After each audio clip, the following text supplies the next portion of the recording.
ప్రచారం చేసేవారు ఉన్నారు కదా అని ఆయన ఎంతకైనా తెగిస్తున్నారు. ప్రజలను మభ్యపెట్టడానికి చిత్ర విచిత్రమైన పనులు చేస్తున్నారు. పైలాన్లు వేసి పనైపోయిందన్నట్టుగా బిల్డప్లు ఇస్తున్నారు. చిత్తశుద్ధి లేకుండా శివపూజ చేసేవారిలాగా ఏపీ సీఎం చంద్రబాబు వ్యవహరిస్తున్నారని ప్రజలు మండిపడుతున్నారు.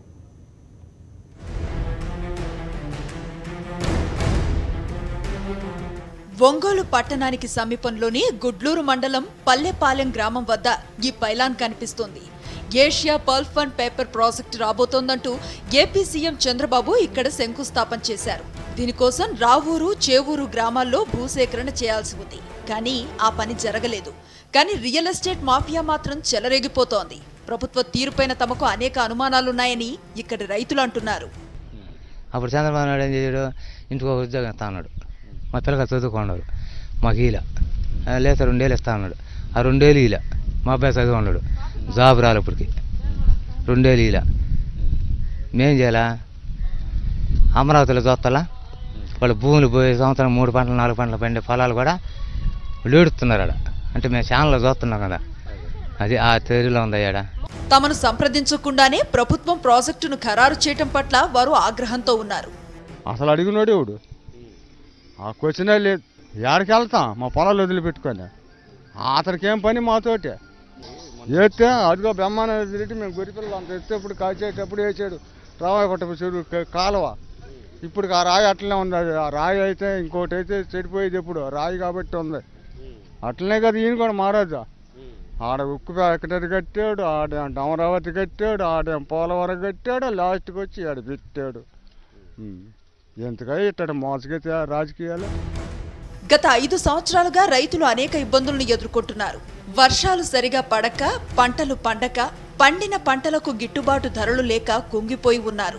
అన్నదాతలను ఆదుకునే పని చేయకుండా వారి భూములను లాక్కునే పని ఎందుకు చేస్తున్నారంటూ ప్రభుత్వ తీరును రైతులు ప్రశ్నిస్తున్నారు. దానికి ఏంటంటే ఇప్పుడు మమ్మల్ని ఎవరు ఎంఆర్ఓలు కానీ ఎవరు కానీ మమ్మల్ని సంప్రదించలేదు. రైతులుగా మమ్మల్నిగా ఈరోజు ఏంటంటే వాళ్ళు ఏదో పోర్ట్ అని ఇటేనో అంటున్నారు. మాకేం తెలియదు. మాకేమో ఇంకా మేము అనుకోలేదు వాళ్ళు వస్తారని కడతారని నమ్మకం లేదు. ఇదంతా ఒక ఎలక్షన్ అంటుందని మా ఐడియా. మేము ఇంత నుంచి ఇప్పుడు 5 సంవత్సరాల నుంచి వర్షాలు లేవు మాకు. లేక ఒక భూమి కూడా పండక అవస్థలు పడుతున్నారు. ఎవరో డబ్బు వాళ్ళు ఏదో బోర్లు దించుకొని అన్నాం. వాళ్ళు 1 ఎకరాకి 6 ఎకరం పండించుకుంటే వాళ్ళు తింటున్నారు. ఇక్కడి యువత కూడా ప్రభుత్వ తీరు పట్ల మండిపడుతోంది. ప్రజలను ఆదుకోవాల్సిన ప్రభుత్వం ఆ పని చేయకుండా ప్రజలను రోడ్డు మీద పడేసేలా వ్యవహరిస్తోందని డిగ్రీ చదువుతున్న అలేఖ్య విమర్శిస్తోంది. మా నాన్న వ్యవసాయం చేస్తున్నాడు. పేపర్ మిల్లు దగ్గర మాది కొంచెం పొలం ఉంది. ఆ పొలం అడుగుతున్నారు. కానీ చాలా ఆ పొలం పోతే మేము రోడ్డుని పడాల్సి వచ్చుద్ది. మా నాన్న మమ్మల్ని, మేమిద్దరం ఆడపిల్లలు, మమ్మల్ని బాగా చదివించుకోవాలనే ఆశ మా నాన్నకుంది. ఈ పేపర్ మిల్లు వల్ల మేము ఆ ఆశ తీరదేమని బాధగానే ఉంది. అలా నా ఒక్క సమస్య కదా, ఎంతోమంది ఆడపిల్లలు అలాగే చదువు ఆపేయాల్సి వచ్చుద్ది. ఆడపిల్లల గురించి అర్థం చేసుకొని వాళ్ళు ప్రభుత్వం ఏం చేస్తుందో తెలియకుండా ఉంది. రైతులను సంప్రదించి భూములను సేకరించాల్సిన ప్రభుత్వం ఆ పని చేయకుండా మోసపూరితంగా వ్యవహరిస్తూ ఉండటంతో స్థానిక రైతులు ఆగ్రహంగా ఉన్నారు. ప్రాజెక్టు పట్ల ఎలాంటి చిత్తశుద్ధి లేకుండా అకస్మాత్తుగా పైలాన్ ఆవిష్కరించడం ఎంతవరకు న్యాయమని ప్రశ్నిస్తున్నారు. ఇప్పుడు మా పొలాలు తీసుకునేటప్పుడు రైతులకు చెప్పాలి కదా. ఏమి లేకుండా మాకు ఆ కొస నుంచి ఈ కొస దాకా కావాలంటున్నారు. అది ఎంతవరకు న్యాయం? అందుకని ఒకసారి రైతులతో మీటింగ్ చేసి మీ పొలాలు మేము తీసుకుంటున్నాము, మాకు ఇవ్వాలి, ఇదే ఇంత రేటు ఇస్తాము, గవర్నమెంట్ రేటు 7 లక్షలు ఉంది, దాని మీద 2 రెట్లు 3 రెట్లు ఇస్తామా అసలు ఈమా అనేది ఏమి చెప్పకుండా ఊరికి హైదరాబాద్లో వచ్చి రామపట్నం కాడ పైలాన్ ఓపెన్ చేస్తే అది ఎంతవరకు న్యాయము? Asia pulp and paper project కోసం రావూరు, చేవూరు గ్రామాల భూములను ప్రభుత్వం సేకరించాల్సి ఉంది. స్థానికులతో, ముఖ్యంగా రైతులతో సంప్రదింపులు చేసిన తర్వాత ప్రాజెక్టు శంకుస్థాపన జరగాలి. పైలాన్ నెలకొల్పాలి. ఆ పని చేయటం లేదంటే ప్రభుత్వానికి ప్రజల బాగోగుల పట్ల ఎలాంటి చిత్తశుద్ధి లేదని, ఇది ఎన్నికల జిమ్మిక్కేనని అంటున్నారు చేవూరు గ్రామ మాజీ సర్పంచ్ శ్రీనివాసులు. 2000 చిల్లర ఎకరాలు ఉన్నాయి. దాని మీద అంటే ఇప్పుడు ప్రజెంట్ రేటు కూడా మామూలుగా రైతులు కొనుక్కోవడం చేయటం మాత్రం 16-17 లక్షల లెక్కన అమ్ముకోవటాలు కానీ కొనుక్కోవటాలు కానీ జరుగుతుంది. మా గవర్నమెంట్ వాల్యుయేషన్ 17 లక్షల రూపాయలు ఉంది. అయితే ఇప్పటి వరకు మాత్రం అధికారులు అనేవాళ్ళు మాత్రం వచ్చి మమ్మల్ని సంప్రదించింది లేదు.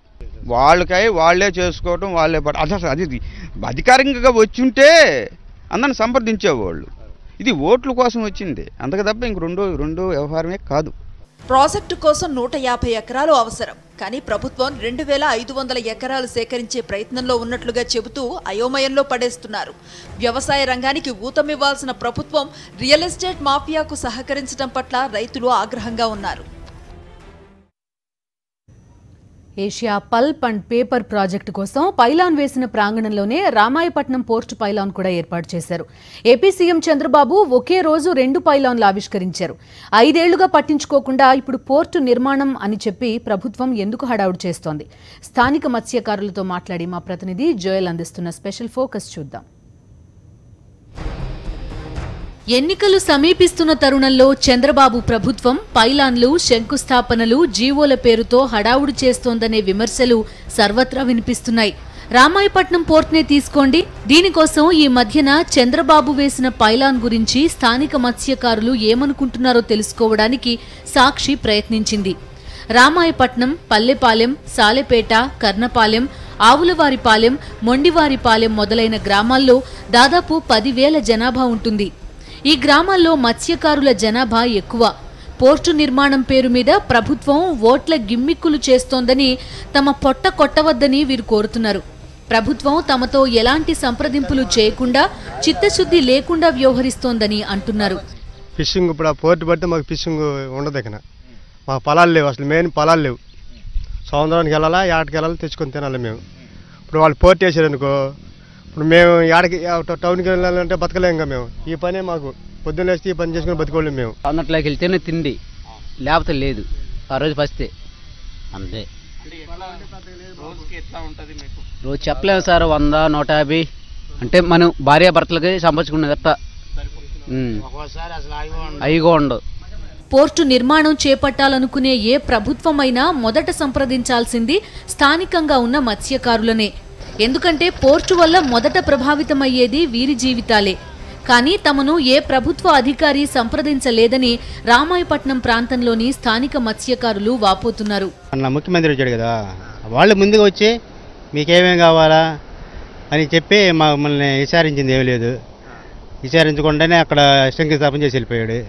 సరైన నష్టపరిహారం ఇచ్చి ఉపాధి విషయంలో తగిన భరోసా ఇవ్వాలనేది వీరి డిమాండ్. ఇప్పుడు వాళ్ళు పోర్టు వేసారనుకో, ఇప్పుడు పోర్టు వేసినా మాకేంటంటే ఇల్లు కట్టించి తలకు ఎకర పొలం ఇంత డబ్బులని ఇస్తే మాకు న్యాయం జరుగుతుందని అనుకుంటున్నాం మేము. లేకపోతే మేము చాలా కష్టాలు పడతాం. ఇక్కడి నుంచి కానీ లేచి వెళ్తే మెట్టు మేము. దేశంలోని 3 ప్రాంతాల్లో పోర్టులు నిర్మించాలని 2009లో కేంద్ర ప్రభుత్వం భావించింది. పశ్చిమ బెంగాల్, గుజరాత్, ఆంధ్రప్రదేశ్ రాష్ట్రాల్లో వీటిని నిర్మించాలని అనుకున్నారు. ఇప్పటికే పశ్చిమ బెంగాల్, గుజరాత్ ప్రభుత్వాలు అన్ని అనుమతులు తీసుకుని పనులు ప్రారంభించాయి. ఆంధ్రప్రదేశ్ విషయం తీసుకుంటే విశాఖ జిల్లాలోని నక్కపల్లి, నెల్లూరులోని దుగరాజపట్నం, ప్రకాశం జిల్లాలోని రామాయపట్నం ప్రాంతాలు పోర్టుల నిర్మాణానికి అనుకూలంగా ఉన్నాయనే ప్రతిపాదనలు వచ్చాయి.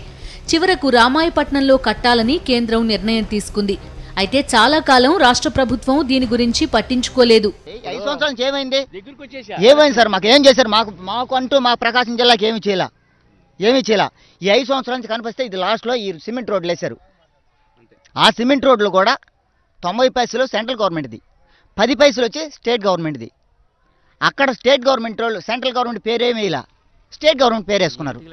ప్రభుత్వం అకస్మాత్తుగా రామాయపట్నం పోర్టు నిర్మాణం కోసం ఎందుకు పైలాన్ ఆవిష్కరించింది?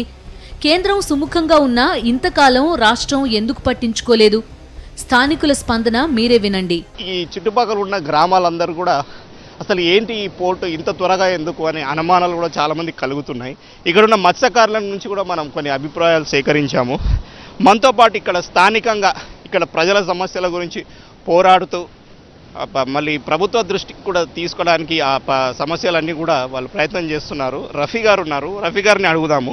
రఫీ గారు చెప్పండి, అసలు ఈ ప్రాంతం ఏదైతే ఉందో ఈ ప్రాంతంలో రామాయపట్నం పోర్ట్ అనేది గతంలో కేంద్రము ఎప్పుడో అంటే దీనికి ఒక మంచి రిపోర్ట్ ఇచ్చింది, ఫేవరబుల్గానే ఇచ్చింది రిపోర్టు, ఫీజిబిలిటీ రిపోర్ట్ అంటారు కదా.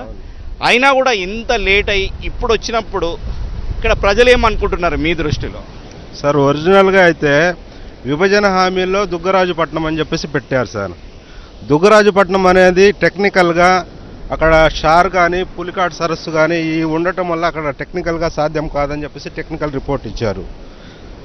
అది రానప్పుడు రాష్ట్ర ప్రభుత్వము దీని మీద చొరవ తీసుకొని రామాయపట్నం కావాలి, రామాయపట్నం పోర్టు కావాలి, అంతకుముందు సాధ్యాల్లో రామాయపట్నం పోర్టు మంచిదని చెప్పేసి చెప్పిన తర్వాత రామాయపట్నం పోర్టుని ప్రభుత్వం తరపు నుంచి ప్రతిపాదన పంపించాలి. ప్రతిపాదన పంపించలేదు. ప్రతిపాదన పంపించకుండా ఈ రోజున హడావిడిగా 2 నెలల్లో ఎలక్షన్లు వస్తున్నాయని చెప్పేసి ఒక శిలాఫలకం అక్కడ వేసేసి ఇది ప్రజల్ని మోసం చేయడం తప్ప నుంచి ఇంకా ఏమి కాదు సార్. ఇక్కడ ప్రజల్లో అంటే ఎప్పటి నుంచో వింటున్నారు కదా ఇక్కడ ఒక ఇది రావాలి పోర్టు అనేది. సో ఒక్కసారిగా ఈ శిలాఫలకం వచ్చిన తర్వాత వాళ్ళ అంటే వాళ్ళకి సంతోషానికి గురయ్యారా? వాళ్ళు ఏమనుకుంటున్నారు? చంద్రబాబు నాయుడిని నమ్మట్లేదు సార్. ఎందుకంటే 4 సంవత్సరాల క్రితం నుంచి చేయని పని ఇప్పుడు ఎలక్షన్లు దగ్గరకు వస్తున్నాయని చెప్పి చేస్తున్నాడని చెప్పేసి కనీసం అతని మీద నమ్మకం కూడా ఉంచట్లేదు సార్. అంటే ఏమనుకుంటున్నారు అంటే ఇప్పుడు కేవలం ఒక మనకు ఎలక్షన్ ముందుకు వచ్చింది కాబట్టి ఆ ఎలక్షన్ స్టంట్గానే చూస్తున్నారా వాళ్ళు? అవును సార్. ఎందుకంటే ఇప్పుడు 4 సంవత్సరాల నుంచి పట్టించుకున్నాడు ఈరోజు చివరి రోజులకు వచ్చేసరికి ఇప్పుడు అతని చేతిలోంచి ప్రభుత్వం ఉంటుందా ఇంకొక ప్రభుత్వం వస్తుందా అని చెప్పేసి ఎవరికి తెలియదు. ప్రజల చేతిలో ఉంది అది. ఈ రోజున 2 నెలల ముందు వచ్చేసి నేను ఇక్కడ కడుతున్నానని చెప్పేసి అంటే కనీసం ఇక్కడ ఉండే ప్రజల యొక్క కనీసం యొక్క వాళ్ళ ప్రజాభిప్రాయం కూడా తీసుకోలేదు సార్. ప్రజాభిప్రాయం తీసుకోకుండా ఎన్ని వేల ఎకరాలు అవసరమవుతాయి ఇవన్నీ పట్టించుకోకుండా కేవలం ఒక దిష్టిబొమ్మలాగా దాన్ని చూపించడానికి మాత్రమే ఇచ్చేస్తూ ఉన్నారు సార్. ఏది ఏమైనప్పటికీ ఇక్కడ ప్రజలకు తెలుసు అసలు ఏమవుతుంది ఏంటి అని. ప్రజా అభిప్రాయాలు ఏం సేకరించకుండా ఇక్కడ పోర్ట్ రావడము అది కరెక్ట్ కాదు. కాబట్టి ఇది కేవలం ఎలక్షన్ గిమిక్కే అని వాళ్ళు బలంగా నమ్ముతున్నట్టుగా మనకి ఇక్కడ స్థానికులు కూడా చెప్తున్నారు. వీడియో జర్నలిస్ట్ రంగనాయకులతో కరెస్పాండెంట్ జోయల్, సాక్షి టీవీ, ప్రకాశం జిల్లా.